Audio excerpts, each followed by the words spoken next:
Welcome everyone to Myth and Magic. We grab our cozy socks, I'm wearing mine, they're pink, and our favorite drinky drinks, which I unfortunately drank with breakfast. I wasn't thinking ahead, so I'm sticking with water, though I do very much like water. And we're going to settle into our comfortable space and open the door to the strange, the ancient, and the magical. Today's episode explores one of the most fascinating and terrifying figures in Filipino folklore, the Aswang. The Aswang isn't just one creature, though. It's an entire category of supernatural beings in Philippine mythology. Vampires, witches, shapeshifters, corpse eaters, and monstrous creatures fall under the umbrella of the Aswang. For centuries, this word has been whispered with fear in villages across the Philippines. Unlike many monsters that remain confined to myth, the Aswang occupies a unique place in culture. It is a creature that many people historically believed in, and some still believe walks among them. Today we explore where the legend came from, what the creature is believed to be capable of, and why its shadow still lingers in modern culture. The word Aswang likely comes from early Visayan languages in the central Philippines. Linguists believe it may derive from the root word aso or asog, terms historically associated with transformation, sorcery, or supernatural power. Another theory connects the word to early Austronesian roots, referring to predatory spirits or shape-shifting entities. Different regions in the Philippines describe different kinds of Aswang, but they all share a common theme. They prey upon the living. The earliest documented mentions of the Aswang appear in Spanish colonial records from the 16th century when Spanish missionaries arrived in the Philippines. Colonial priests described local beliefs in terrifying night creatures that fed on blood and flesh. These missionaries often wrote about villagers performing protective rituals against what beings they called the Aswang. However, the stories themselves are far older than colonial contact. Before Spanish rule, the Philippines had deeply rooted animist spiritual traditions. Many communities believed the world was inhabited by spirits, some benevolent, some dangerous. Creatures that later became categorized as Aswang likely began as regional spirits tied to disease, death, or misfortune. Some historians also believe colonial influence intensified the myth. Spanish authorities reportedly used accusations of witchcraft and Aswang activity to control rural populations or stigmatize rebellious villages, as colonizers did. Over time, folklore, colonial records, and oral storytelling blended together into the terrifying legend we know today. Now, real quick, I want to pause. I was going to do this earlier, but I'm doing it now. I'm going to have a little disclaimer here. The Aswang mentions some disturbing feeding habits, if you will. There is talk about consuming unborn children, which falls under miscarriage, and also that potentially leading to the passing of the pregnant mother. So if that is something that triggers you, that you find is too hard to listen to, maybe skip this video, the story time video after this, and the manananggal video that is coming after this one. And I originally recorded this video and then the manananggal one, and the video for this episode got wonky. I couldn't fix it. There was like some weird speeding issues. So the fact I can say manananggal now is because I've already recorded the first two videos that mention this creature, and they are the ones specifically who feed on unborn children. So if that is something that you just don't want to hear about, it's not a main focus, but I do want to give that disclaimer. If that is something that makes you uncomfortable, maybe go ahead and skip this segment of the Aswang and the Manananggal. Now, the birth of the Aswang. In many traditions, Aswang are not born monsters, they become them. There are several origin stories. One belief says a person becomes an Aswang after inheriting the curse from a family member. As the older Aswang dies, they pass a black slug-like creature, I believe it's called a chick. I'm not sure. But the slug-like creature goes into the mouth of the next host. This parasite grants supernatural abilities and binds the person to the curse. Another tradition says an Aswang is created through dark magic or witchcraft, often through a ritual involving the arang. There's a B in front of this word, but my pronunciation guide removes the B sound and calls it the arang, a magical beetle used by witches to send illness and curses. Some stories say the transformation begins slowly. A normal person might be showing strange behaviors, like avoiding sunlight, eating unusual foods, becoming reclusive. Now, I myself don't care for sunlight, like the heat from sunlight, so I will sometimes avoid the sun.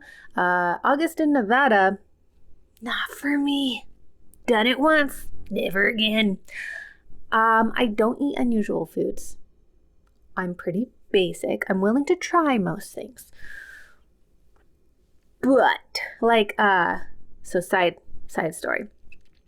My brother was walking for his master's, and my husband and I decided we were going to go support, but we weren't sure what was going to happen afterwards. So we were looking at what kind of food we could go have lunch, because it's about an hour and a half drive for us.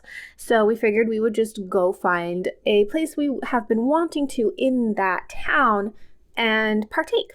And my husband got really excited. He's like, wait, what if they have Filipino food?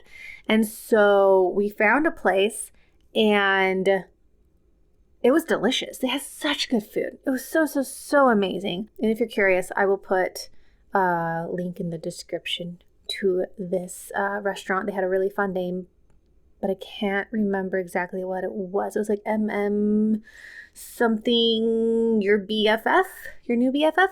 I will put it in the description. But he had always mentioned about the blood stew or blood soup. And I never had any interest in really trying this stew. But while we were there, I saw this thing of beef that looked really good. And I was like, they let us have samples so we would know for sure if we would want the thing that we were ordering. And so I was like, yeah, I'll try it. And my husband was like, you want to try this? You want to eat this? And I was like, well, is it liver or heart or something? And he's like, no, we've talked about this, but if you don't remember, I'm not going to tell you. And I realized I was about to try something that I had no desire to, but I was already committed. So I went ahead and I ate a little bit, and it wasn't bad. To be honest, I would take it over black pudding or haggis. It doesn't have the very strong iron flavor that those two do, but it is like sweet and tangy, where as soon as I ate it, I knew what it was. So it wasn't bad, but I'm glad my husband enjoys it and that he was able to get some along with his soup, the sour soup that I cannot remember the name of. Just a little side thing about eating unusual food. What I ordered personally wasn't unusual. I got chicken and pork and beef, but they all had normal, everyday not basic. They were very definitely Filipino flavors, but it was nothing to me that was strange. But I can say Filipino food, Delicious. Sinigang. That's the soup he got to have. He missed it so much. And actually, he made me sinigang. He made it for me once, and he made it really sour. And I didn't love it. But then I had a taste of his from the restaurant, and I could have actually eaten that and enjoyed it. Filipino food. Go eat it if you haven't tried it. It is delicious. So, back on target. They will avoid sunlight, eat unusual foods, probably not the foods that I ate because those were actually normal to the culture, and becoming reclusive. I am an introvert, and I only go out to places because my husband is there with me. I can go out by myself. I just don't want to. Anyway, eventually, they reveal their true form at night. And this idea that the monster could secretly be a neighbor makes the Aswang legend especially unsettling. The terrifying thing about the Aswang, in regards to them being potentially a neighbor, is that during the day, they often look completely human. They may appear as a quiet neighbor, a friendly villager, a beautiful stranger, your BFF, your boyfriend, I don't know, they could be anyone. And I think in part, it's because in some cases, they started out as human before they became an Aswang. But when night falls, their monstrous nature reveals itself. Different types of Aswang transform in different ways. One of the most famous forms is the manananggal, which we will talk in more detail in our next creature, or mythological creature. They're a woman who separates her upper body from her lower half. And she has other features that make her unique. And honestly, if I could, I might I might separate my top half from my lower half.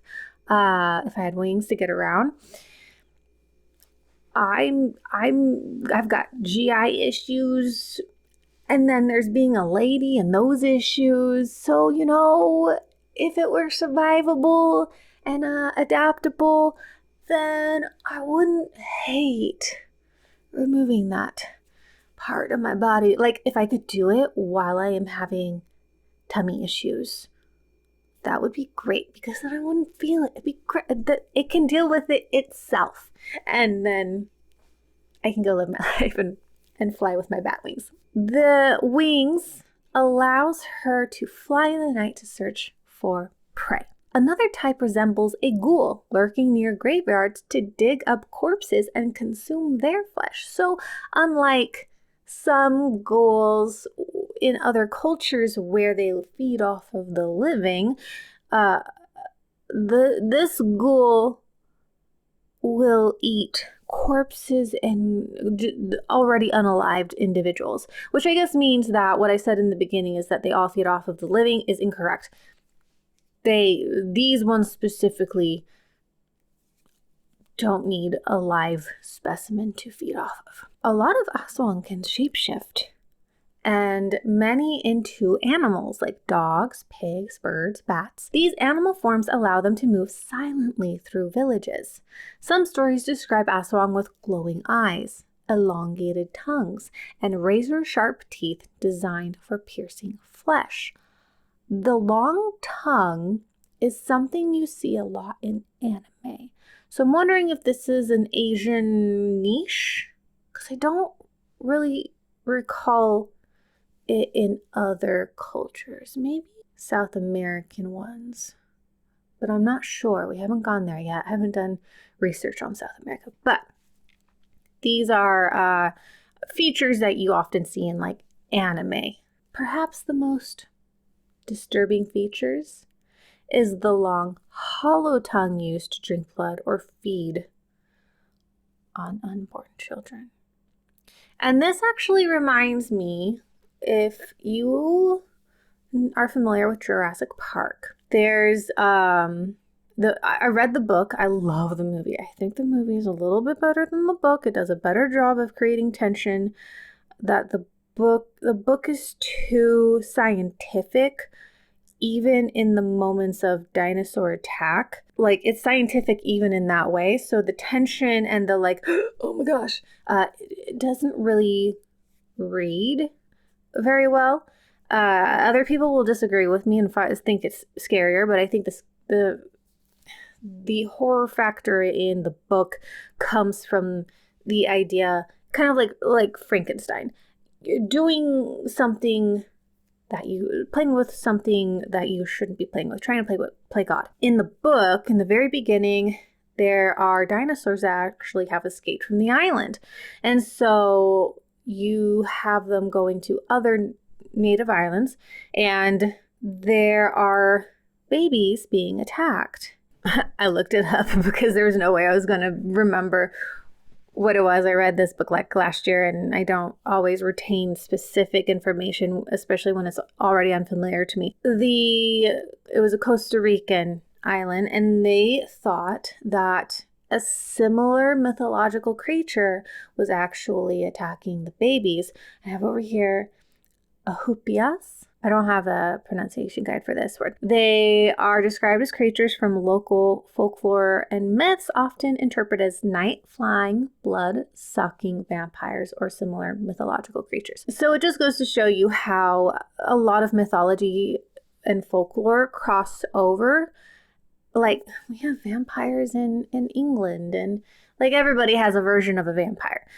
So it just reminds me of that book and how it talked about the creatures attacking. These were born children. They were babies in their cribs. But how people who don't have another explanation as to why this is happening will rely on their folklore. Like many monsters in folklore, the Aswang serves multiple cultural purposes, and I kind of mentioned one already. But first, it acts as a warning figure. Parents used stories of the Aswang to keep children indoors at night. It's dangerous. You could get lost in the woods, or nefarious individuals might be around. You want to make sure that your kids are in a safe place. Pregnant women were warned about them as well. The creature was believed to target unborn babies, which may have been a mythological explanation for miscarriages or unexplained illnesses. Also, the Aswang story functions as a social caution. The legend reinforces community trust and suspicion. Because the Aswang can appear human, it reminds people that evil might hide behind familiar faces. And the myth may have served as an explanation for disease and death before modern medicine. When someone fell mysteriously ill, villagers might suspect an Aswang attack. And I would even argue, and I mentioned this in the second video story, or the Manananggal's story, that it could potentially be a way to explain serial killers, or, and I didn't mention this part because I didn't think of it until afterwards, individuals were using the myth to blame someone's unaliving on it. They would unalive someone and then blame the Aswang. So, I don't know. But the fact that there are all of these stories and myths just makes you wonder if they were actually seeing these things, nobody would fess up, and they might not be able to really investigate. And so they did the only thing they could and find some other explanation as to why things were happening. Now, Aswang are typically portrayed as cunning and deceptive. They are patient hunters who blend into human society. Many stories describe them as intelligent predators who study their victims carefully before attacking. They may observe pregnant women from a distance, wait until families fall asleep, use disguises or shape-shifting to avoid suspicion. Unlike mindless monsters, the Aswang is often depicted as calculating and strategic. Some versions even describe them forming loose communities with other supernatural beings. And there's a story later on in one other video where you find that the strategy thing is real. You have a trusted member of the community who is performing a service and they use that to their advantage. Now, the Aswang possesses a frightening array of supernatural abilities. Common powers include shapeshifting, like we mentioned. They can transform into potentially a human version of themselves or maybe retain their human form, but then they can switch into an animal or something monstrous, which would be then their true form. They are, in many cases, also capable of flight. They have supernatural senses, like some legends say they can smell pregnancy from a great distance. Regeneration. There are certain stories that claim they can heal quickly from injuries. There's also night vision, which allows them to hunt in total darkness, and invisibility and or stealth. Some are said to be able to move without making a sound. Villagers developed many methods of protection against them. Traditional defenses included garlic, salt, vinegar, holy objects, and this one I find interesting, the stingray tail whip, known as a boon tot pagi. I don't know if the G is a J sound or a G sound. It was probably G sound because then it would have actually made a J in this pronunciation guide. But boon tot pagi is how I am reading it. Correct me if I'm wrong in the comments. Now, one famous weakness appears in the Manananggal legend. And I'm going to hold off telling you what that is because she's our next creature. But it has to do with the separation of her two parts, her body. In folklore, certain symbols are associated with the presence of an Aswang. One famous sign is the tick-tick sound. Villagers say that when the sound is loud, the creature is far away. When it becomes quiet, it is already very close. Another sign is the appearance of strange animals lingering near homes at night. Dogs howling or becoming agitated is also considered a warning. Garlic and salt became symbolic protections against the creature, similar to their role in European vampire myths. Unlike many mythological beings, the Aswang is rarely worshipped. Very few of the mythological creatures we've actually talked about have been worshipped, so we've yet to come across one that is actually worshipped. So there may be more, there may be less, I don't know. However, some historical accounts mention witches or sorcerers who sought to gain Aswang-like abilities through dark rituals. These practitioners were believed to summon spirits or use magical creatures called barang to harm enemies. Spanish colonial records describe secret gatherings of alleged witches. Though historians debate how accurate these accounts are. Some accusations may have been exaggerated or used to suppress indigenous spiritual practices. If it wasn't Christianity, whoever was coming over would usually make whatever they were doing, they would villainize it or transform it to match their own version of what is religion. Today, the Aswang is rarely treated as a literal supernatural being in religious contexts or even just in normal day life. But belief still exists in some rural areas of the Philippines.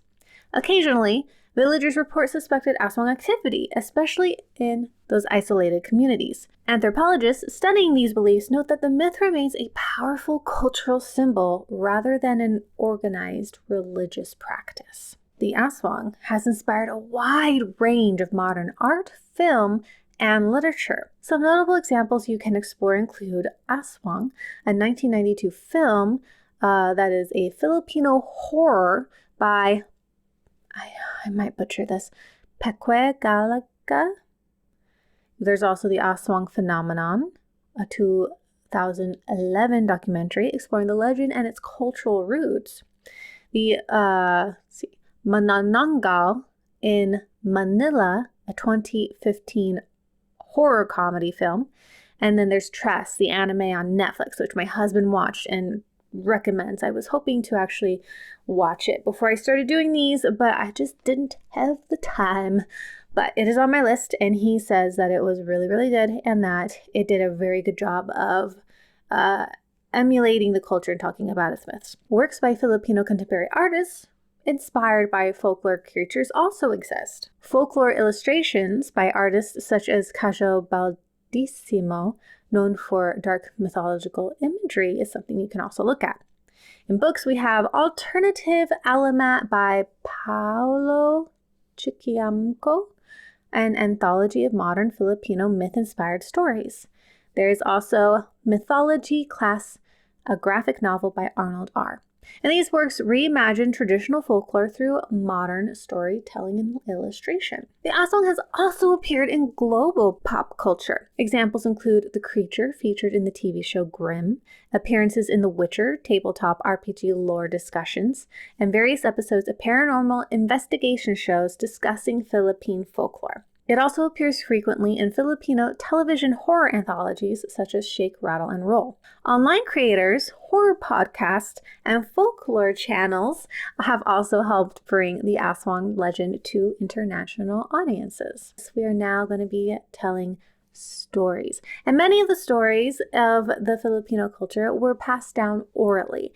And so there are some recorded, some that are just told, and these are the ones that I think are from the culture.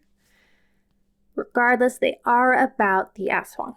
In a small rural village in the Visayas, a quiet woman moved in at the edge of the community. She was polite, never spoke loudly, and mostly kept to herself. Villagers noticed she was never seen during the day. Some whispered that she might be working in the fields, but nobody could confirm it. One evening, a mother heard a strange, almost imperceptible tick-tick sound outside her home. She ignored it at first, thinking it was a bird, but the sound grew quieter each night, and yet still seemed close. Dogs in the village became agitated, barking at invisible intruders. One brave villager decided to follow the sound into the forest and stumbled upon a horrifying sight. A woman's upper body flying through the air with bat-like wings, her lower torso left behind on the ground. Her elongated tongue darted toward the village houses, seeking the unborn and the vulnerable. The villagers scattered, throwing salt and garlic at the lower half to stop the creature from reattaching at dawn. By morning, the woman was gone, leaving behind an eerie silence and an enduring legend. In another town, a respected midwife secretly served an Aswang. She would bring offerings to a dark figure deep in the forest in exchange for magical power, sometimes even performing rituals that endangered unborn children. One night, a group of villagers noticed the midwife acting strangely. She carried bundles of herbs and sang in a low, guttural voice. A child had recently fallen ill, and the villagers suspected foul play. Gathering courage, they followed her into the woods and witnessed her performing a ritual.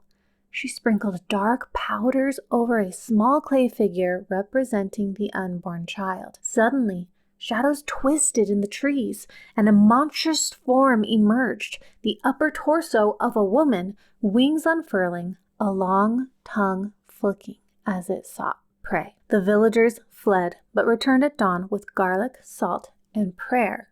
They found only remnants of the ritual site, and the Aswang having vanished into legend. But the story became a cautionary tale. Pregnant women were warned to avoid wandering alone at night, and midwives were often suspected of holding secret powers, blurring the line between healer and predator. In some northern regions, the Aswang takes the form of a ghoul, feeding not on the living, but the dead. One chilling story tells of a young man tasked with guarding a graveyard after a loved one's burial. Late one night, he heard soft scratching and shuffling between the graves. Shadows moved unnaturally, and the air grew cold. Investigating, he saw a humanoid figure digging at a freshly covered grave, its long claws raking through soil. Its eyes glowed faintly red in the moonlight. The creature turned toward him, revealing a long, pointed tongue dripping with a strange, viscous substance. The young man dropped to his knees and threw salt, which hissed as it struck the monster. It screeched and vanished, leaving only deep claw marks in the earth. Villagers later whispered that this Aswang returned on foggy nights, hunting the unprotected and the unwary. A farmer living near a dense bamboo grove noticed a new neighbor who was always cheerful during the day but vanished at night. One night, the farmer awoke to find his livestock missing and a strange, empty trail leading to the woods. Determined, he stayed awake the next evening, hiding in the shadows. He saw the neighbor transform before his eyes. The person's arms elongated, hair stood on end, and a long tongue snaked from the mouth. The neighbor sprouted wings and flew into the night, circling the village with predatory precision. The farmer prepared garlic, salt, and iron tools and waited until the creature returned at dawn. By scattering these protective elements near the home and livestock, he prevented the Aswang from feeding that night. The creature fled, but rumors of its presence continued to haunt the villagers for generations. Some legends describe how entire villages once came together to hunt or ward off an Aswang. In one such story, a village noticed women disappearing at night. Suspicion fell on a seemingly ordinary neighbor. Elders organized a ritual. They marked the village boundary with salt, garlic, and prayers. While children stayed inside and women protected the unborn, they set small traps, bundles of herbs, and offerings to lure the creature. When the Aswang appeared, glowing eyes piercing the night, villagers confronted it with the tools and talismans. The creature shrieked and fled, but left behind a chilling reminder. It could appear at any time, blending into human society. This story became a teaching moment, emphasizing vigilance, unity, and the belief that folklore monsters are sometimes closer than they appear. The Aswang reminds us that folklore monsters are rarely just monsters. They reflect human fears: fear of disease, fear of betrayal, fear of the unknown lurking just beyond the edge of the firelight. And perhaps that's why the Aswang remains so powerful, because it isn't a creature hiding in some distant wilderness. It might be the quiet neighbor down the road. And that's where we are going to end. I hope you have a wonderful day. I hope you are enjoying our dive into the Philippines. I'm very excited. I will admit my general interests are very European or Nordic or, that sort of thing, just because that's where my roots are. It is cool to explore other cultures that I have no actual attachment to, in the way that I'm not a member of that society. And so being able to kind of get a look into their beliefs, even if they are older beliefs, is really interesting. And it's also somewhere where my husband spent a while living. And so it's cool to kind of get a look into the beliefs of the culture that he was mingling with for a while. So I hope you enjoyed this. I'm excited to keep going. I hope you are excited to come along. This is cool because though I don't think I will ever be comfortable enough to use the manananggal as a base for another creature, there is such an interesting difference between what the Filipino culture and what other cultures we have explored focus on and consider scary. And to be honest, at least the manananggal, I think, is my top scariest mythological creature that I am aware of, simply because of its particular feeding preferences.